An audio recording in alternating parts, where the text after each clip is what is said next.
Selamat malam, salam sejahtera. Terima kasih karena bersama dengan saya di Nazilin Unity Channel. Tidak malukah atau tak rasa malukah Muhyiddin bila menantunya kini buruan Interpol? Macam mana nak jadi Perdana Menteri semula? Persoalan ini timbul dan persoalan ini bertitik tolak daripada tindakan pihak kerajaan Malaysia telah pun menyenarai merahkan menantu Muhyiddin dan seorang peguam dan disenaraikan merah dalam Interpol. Saudara-saudara sekalian, menantu Muhyiddin Yassin kini sah diletakkan dalam notis merah Interpol atau polis antarabangsa untuk ditangkap dan dibawa balik ke Malaysia. Ini bermakna Muhammad Adlan Berhan sekarang adalah orang buruan pihak berkuasa di peringkat antarabangsa dan dicari di seluruh dunia. Ada persamaan dengan Jolo? Iya, ada. Jolo pun telah disenaraikan sebagai senarai merah Interpol.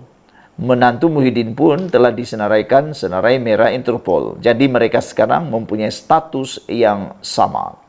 Ini bermakna Muhammad Adlan Berhan sekarang adalah buruan pihak berkuasa di peringkat antarabangsa dan dicari di seluruh dunia. Turut bersama diburu Interpol ialah seorang peguam Mansur Saad. Kedua-dua mereka dikehendaki SPRM untuk disiasat berkaitan dakwaan rasuah berhubung projek melibatkan pendaftaran dan penyimpanan maklumat biometrik untuk pekerja asing.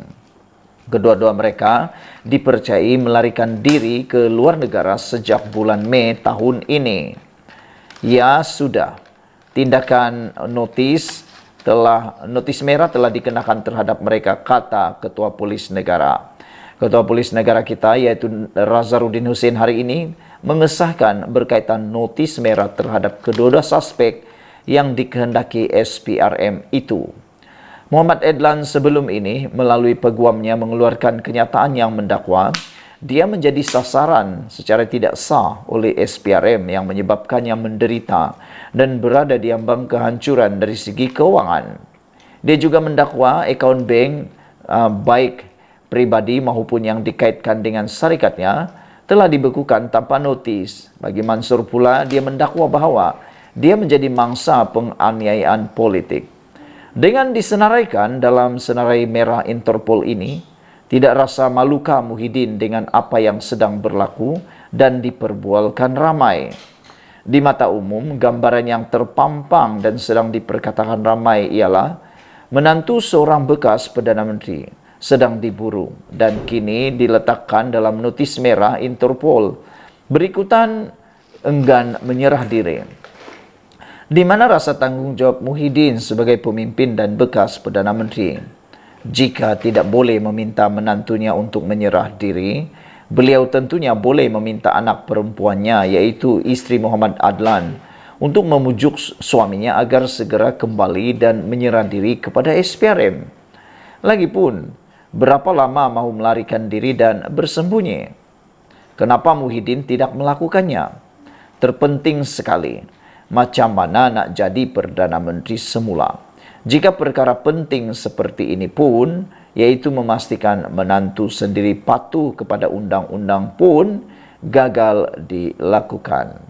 Saudara-saudara sekalian, sebelum kita berpisah, sila tinggalkan komen anda, tekan butang subscribe, itu percuma, anda tak perlu bayar apa-apa. Kita jumpa lagi, Malaysia kita punya, kita juga sama-sama cintai Malaysiaku. Bye-bye.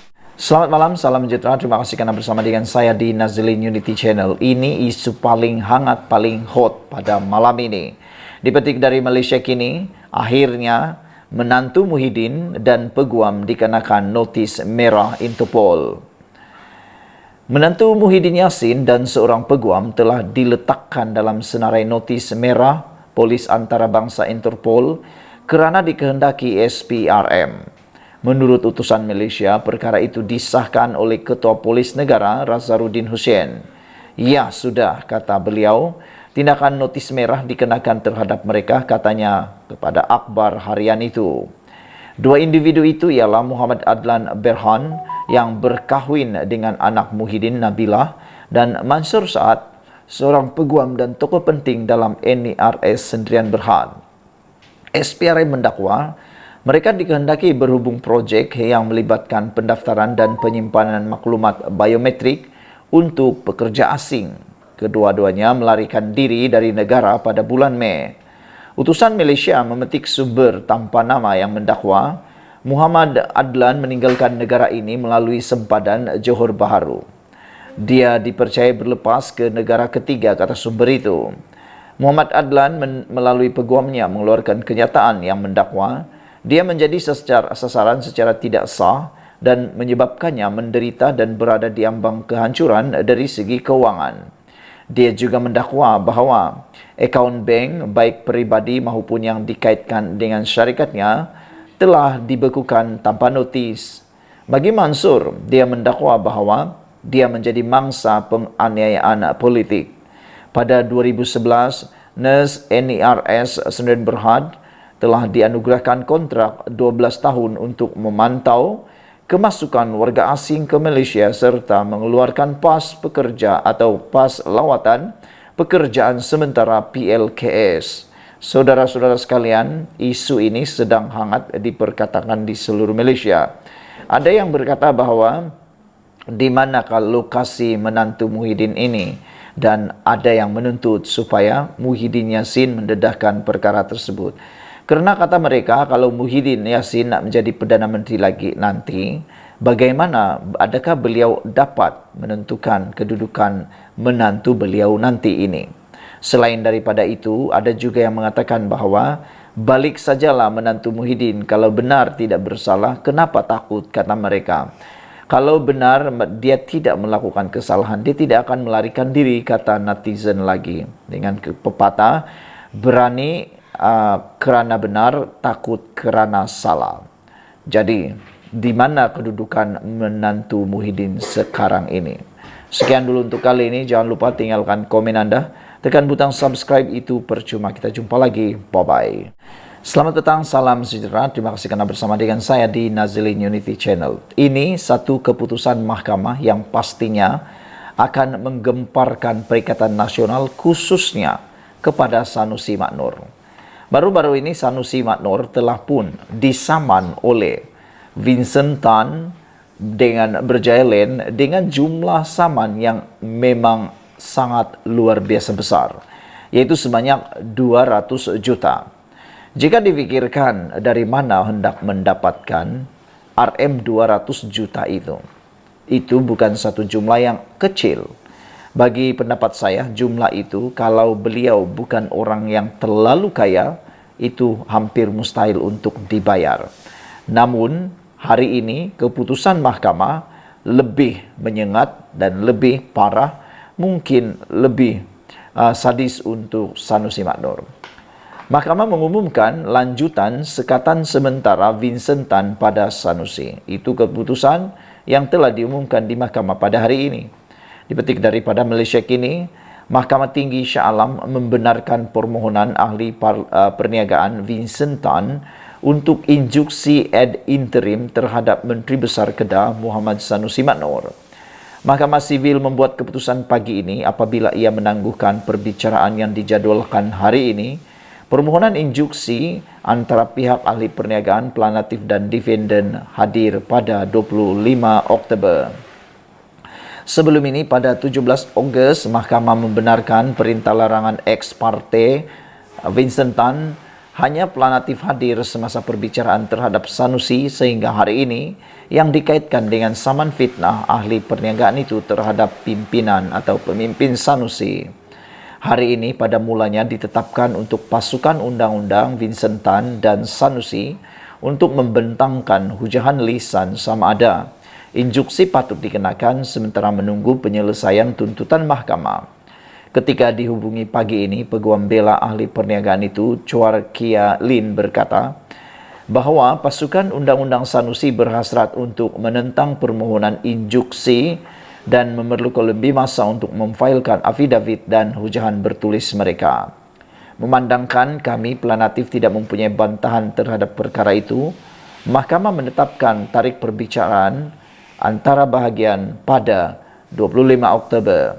Dalam pada itu, Mahkamah juga telah memberikan injuksi ad interim sementara menunggu pelupusan penuh instruksi interpartai, kata Chuar. Semakan pada senarai kuasa dalam talian Badan Kehakiman menunjukkan bahawa perkara itu ditetapkan untuk penderangan instruksi interpartes pada 25 Oktober di hadapan Pesuruhjaya Kehakiman Chong Yu Choi. Malaysia kini sedang menunggu jawapan daripada Peguam Sanusi berhubung perkara itu. Sebelum ini, Peguam Tan mengeluarkan surat tuntutan maaf pemimpin Perikatan Nasional itu dan pampasan 200 juta ringgit. Ini membabitkan dakwaan Sanusi mengenai ketidakwajaran antara Tan dan Menteri Besar Selangor Amiruddin Syari berhubung projek pembersihan Sungai Kelang. Selepas Menteri Besar Kedah itu didakwa enggan mematuhi surat undang-undang Tan, pengasas kumpulan berjaya itu memfailkan saman fitnah itu pada 8 Ogos. Red saman itu adalah atas ucapan Sanusi semasa kempen pilihan raya negeri Kedah di dataran Darul Aman Jitra pada 2 Ogos yang menyaksikan kehadiran ratusan orang. Menurut penyataan tuntutan, Tan dan Berjailen Berhad, masing-masing pelantik pertama dan kedua, menolak dakwaan itu dengan alasan Sanusi enggan mematuhi surat undang-undang mereka melalui surat peguamnya sebagai jawapan bertarikh 8 Ogos. Pelantik mendakwa bahawa bukan sahaja dakwaan itu tidak berasas dan tidak benar, tetapi juga diucapkan dan disebarkan dengan niat jahat untuk matlamat politik. Tan dan syarikat itu mendakwa Sanusi tidak mengambil langkah munasabah untuk mengesahkan kebenaran dakwaan itu sebelum melafazkannya semasa ucapan. Mendakwa defendant mahu mendapatkan publicity murahan dan sensasi untuk keuntungan peribadi atau pilihan raya.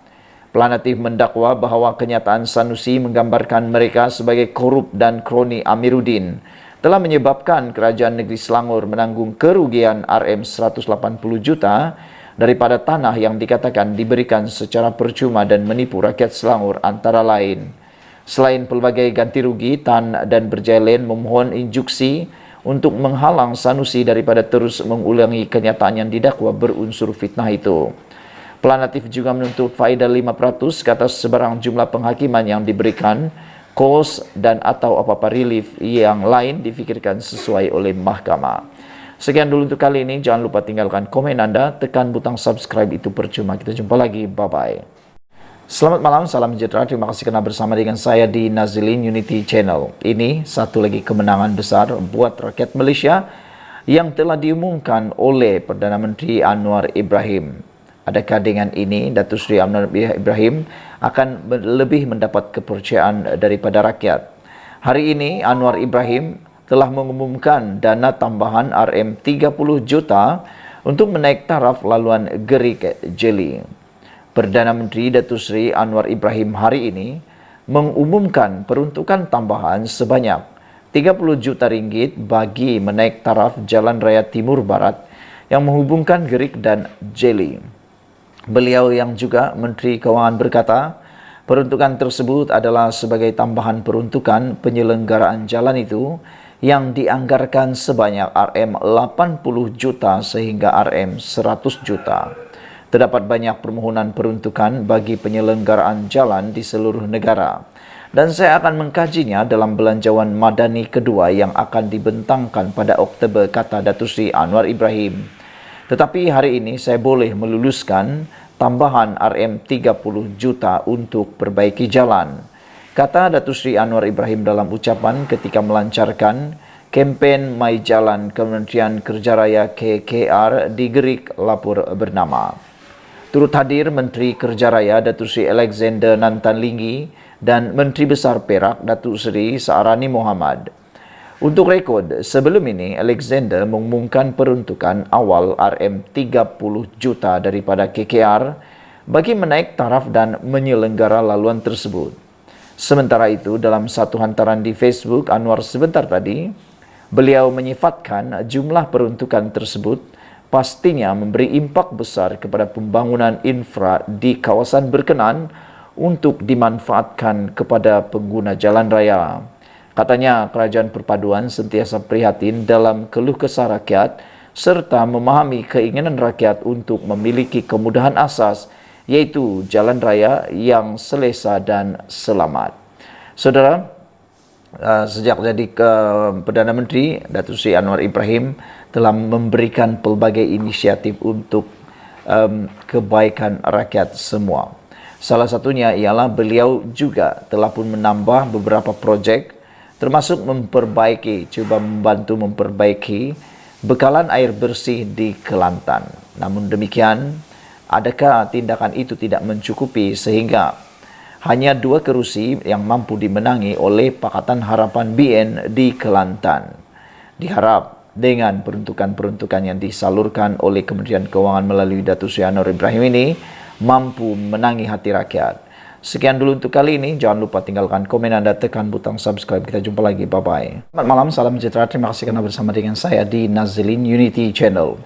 Beberapa hari selepas LHDN membekukan akaun Hamzah Zainuddin dan keluarganya, hari ini Hamzah Zainuddin tampil memberikan kata atau komen tentang perkara tersebut. Sebelum saya teruskan ulasan dan pendedahan pada petang ini, jangan lupa tinggalkan komen Anda, tekan butang subscribe. Tekan butang subscribe itu percuma, Anda tak perlu bayar apa-apa. Baiklah, kemarin kita digemparkan dengan satu isu yang luar biasa, yaitu akaun Hamzah Zainuddin dan keluarganya telah pun dibekukan oleh LHDN. Kononnya LHDN membekukan akaun tersebut ada kaitan dengan siasatan SPRM baru-baru ini. Namun demikian, yang lebih mengejutkan kita ialah apabila Hamzah Zainuddin tampil membuat pengakuan, tampil membuat pencerahan yang kita tunggu-tunggu. Walau bagaimanapun, sejauh mana kita boleh meyakini pendedahan dan pencerahan serta pengakuan daripada Hamzah Zainuddin ini terpulang pada Anda. Sila tulis dalam ruangan komen Anda. Hamzah Zainuddin kata akaun yang dibeku adalah atas arahan pemimpin politik tertinggi kerajaan. Ada netizen yang mula memberikan komen. Mereka kata asal saja ahli politik yang disiasat SPRM atau dibekukan. Balik-balik jawapannya ialah ada orang yang mengarahkan pembekuan. Itu yang seringkali berlaku. Padahal kalau orang biasa, tiada pula masalahnya. Saudara-saudara, Ketua Pembangkang Hamzah Zainuddin mengesahkan lembaga hasil dalam negeri LHDN telah membekukan akaun miliknya dan istrinya semalam. Hamzah yang merupakan Setiausaha Agung Bersatu itu mendakwa pembukaan itu berpunca daripada tekanan dan campur tangan pemimpin-pemimpin politik tertinggi Kerajaan Persekutuan.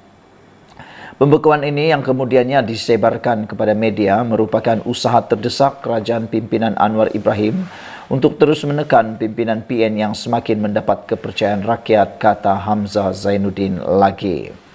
Ia juga satu taktik kotor yang berterusan bagi mencipta persepsi buruk terhadap Perikatan Nasional, terutama selepas sekungan.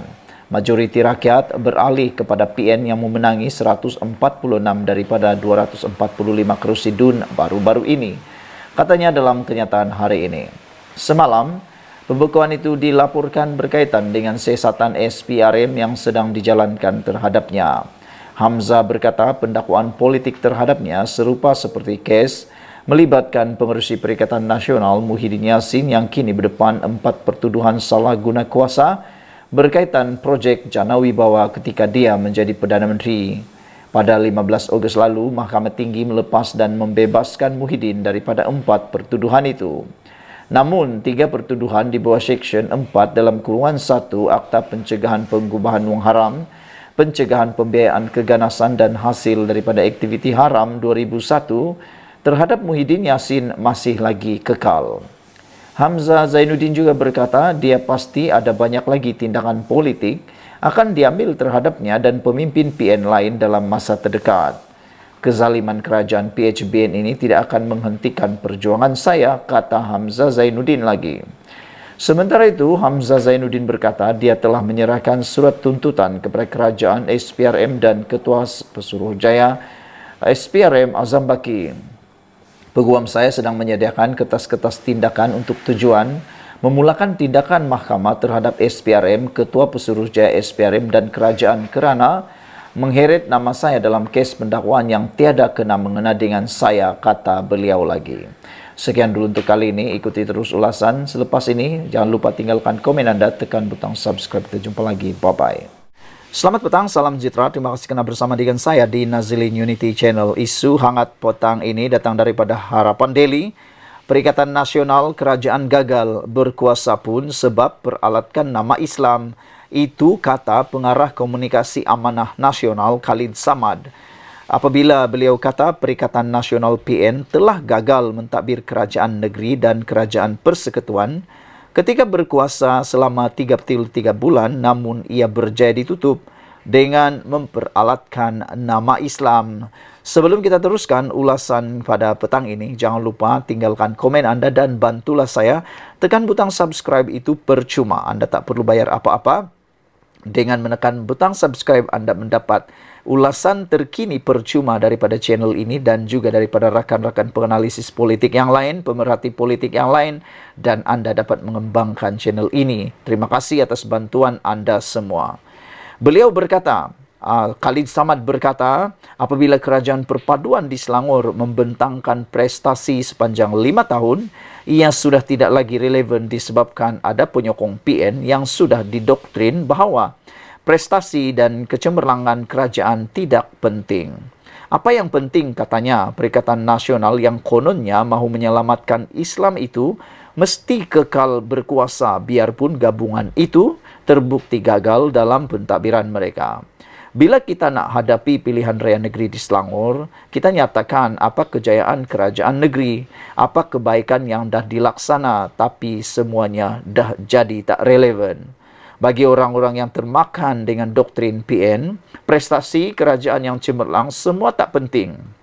Yang penting, PN mesti berkuasa kerana Perikatan Nasional itulah yang akan selamatkan atau hentikan ancaman terhadap Islam yang kononnya sedang berlaku menurut Khalid Samad.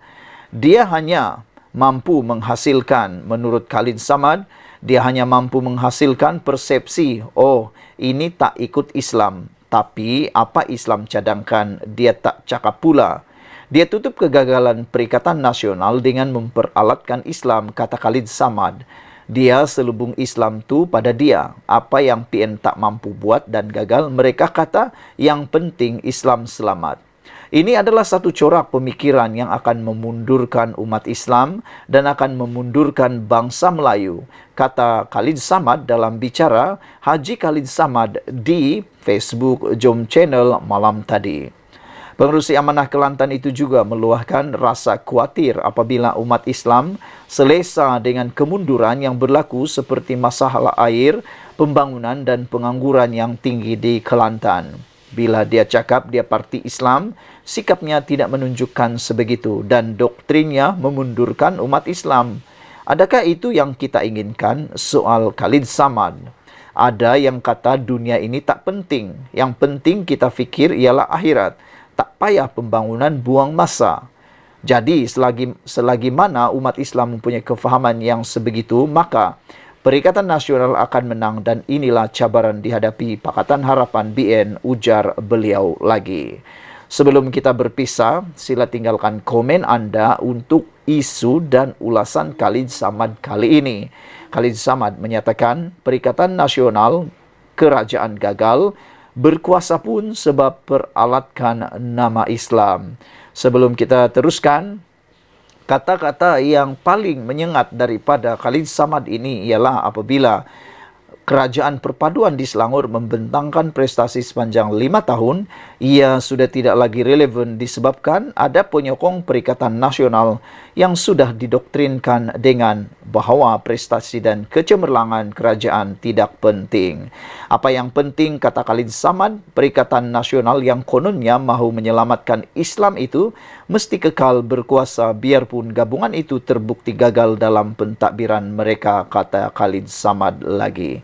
Sekian dulu untuk kali ini. Jangan lupa tinggalkan komen Anda, tekan butang subscribe. Kita jumpa lagi. Bye-bye. Selamat petang, salam sejahtera. Terima kasih kerana bersama dengan saya di Nazilin Unity Channel. Saudara-saudara sekalian, akhirnya apa yang tidak dijangka terjadi. Cuba kantoikan pemimpin Pakatan Harapan, akhirnya kantoi sendiri dengan kata yang lebih pedih, pedas meludah ke langit kena muka sendiri. Hari ini dipetik daripada Harapan Daily, netizen kantoikan Wan Faisal pernah tunggang logo parti masa beri bantuan. Ketua Angkatan Bersatu Anak Muda Armada Wan Ahmad Faisal Wan Ahmad Kamal menjadi sasaran serangan selepas mendakwa beliau tidak pernah menunggang logo atau nama parti ketika memberikan sumbangan. Beliau dikritik selepas pengguna laman X bertanya tentang gambarnya yang pernah memberi sumbangan sambil tertera lambang Perikatan Nasional. Daripada gambar yang dikongsikan warganet, ternyata ahli parlimen Machang itu pernah menyerahkan sumbangan mock check yang tertera lambang Jata Negara dan Perikatan Nasional. Ni pula macam mana YB, tanya pengguna X yang kemudian dibalas semula oleh Wan Ahmad Faisal. Aduhai, kalau sumber sumbangan itu betul daripada kerajaan, memanglah kena letak Jata Negara seperti PMX bagi dan lain-lain, kata beliau. Gambar itu sumbangan peruntukan khas ICU yang ada dalam kapasiti saya ketika itu sebagai ahli Dewan Negara Timbalan Menteri. Saya tak tunggang dan klaim bersatu PN yang sumbang seperti jeleknya Menteri DAP buat ciapnya. Ucapan balas itu kemudiannya disindir warganet yang menganggap beliau mungkin tidak nampak bahawa mock check diberikan sebenarnya tertera lambang PN di bahagian bawah. Cakap tak serupa bikin, kalau salah tetap salah, tapi masa kau buat tak rasa salah ke? Kata mereka. Ada juga yang menulis, alamak, ni kira mengata dulang ke? Kata mereka. Masalahnya sekarang, yang dipertikai logo parti diletak dalam tu. Jadi, yang YB bagi tu ada logo parti juga kan? Takkan benda simple macam ini pun ke laut juga. Memang malanglah orang macam YB gini, kata mereka. Sebelum ini, sejumlah peruntukan diberikan kepada beberapa buah sekolah termasuk sekolah jenis kebangsaan Cina di Perak.